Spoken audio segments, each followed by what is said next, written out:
ভারতে একের পর এক হামলার শিকার সংখ্যালঘুরা। বিভিন্ন স্থানে মুসলমানদের মসজিদ গুড়িয়ে দেওয়ার পর এবার পশ্চিমবঙ্গের দক্ষিণ ২৪ পরগনায় অন্তত ১০০ হিন্দুত্ববাদী তাণ্ডব চালিয়েছে একটি গির্জায়। নির্মাণাধীন ওই গির্জার ২টি স্তম্ভ ও ৩টি ক্রস ভেঙে ফেলে উগ্রবাদীরা। ধর্মান্তরের অভিযোগ তুলে চালানো হামলা ও হুমকির পর ভয়ে দিন কাটছে খ্রিস্টানদের। এ ঘটনায় বিক্ষোভের ডাক দিয়েছে পশ্চিমবঙ্গ খ্রিস্টান কাউন্সিল।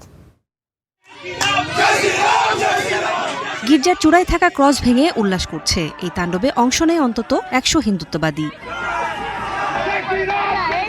ঘটনা গত ৫ জুলাইয়ের পশ্চিমবঙ্গের দক্ষিণ ২৪ পরগনার সোনারপুর এলাকায় নির্মাণাধীন গির্জার এভাবেই হামলা চালায় উগ্রবাদীরা। এ সময় স্থানীয় খ্রিস্টানদের আর্তচিৎকার করতে দেখা যায়। প্রত্যক্ষদর্শীদের অভিযোগ, হামলাকারীরা গির্জার প্রধান দরজা ভেঙে ফেলেছে, সদ্য নির্মিত ২টি স্তম্ভ ভাঙচুর করেছে, টিনের চালে উঠে ৩টি ক্রস ভেঙে দিয়েছে। এ সময় গির্জায় রঙের কাজ চলছিল। হামলাকারীরা সেখানে উপস্থিত খ্রিস্টান পরিবারগুলোকেও হুমকি দেয়।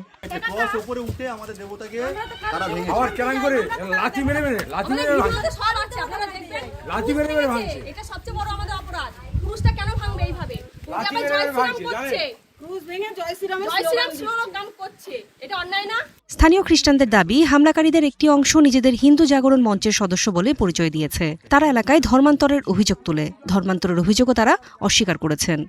এদের উদ্দেশ্য এটা ভাঙতে হবে। এখানে হিন্দু পাড়া, খ্রিস্টান এখানে থাকবে না, এটা হিন্দু রাষ্ট্র, কোনো খ্রিস্টান এখানে হবে না, এটা হিন্দু পাড়া, হিন্দু রাষ্ট্র, কোনো খ্রিস্টান থাকবে না, এই তাদের মূল দাবি।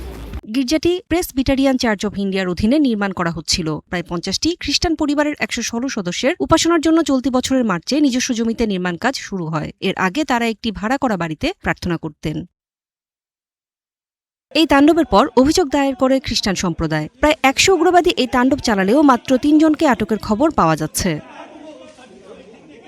এদিকে দোষীদের দ্রুত শাস্তির দাবি জানিয়েছে পশ্চিমবঙ্গ খ্রিস্টান কাউন্সিল সহ বিভিন্ন খ্রিস্টান সংগঠন। ১৪ জুলাই প্রতিবাদ মিছিল এবং রাজ্যপালের কাছে স্মারকলিপি দেওয়ার কর্মসূচিও ঘোষণা দিয়েছে তারা।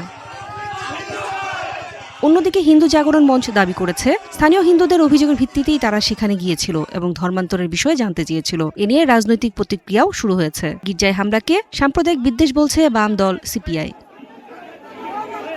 নূরে জান্নাত, স্টার নিউজ।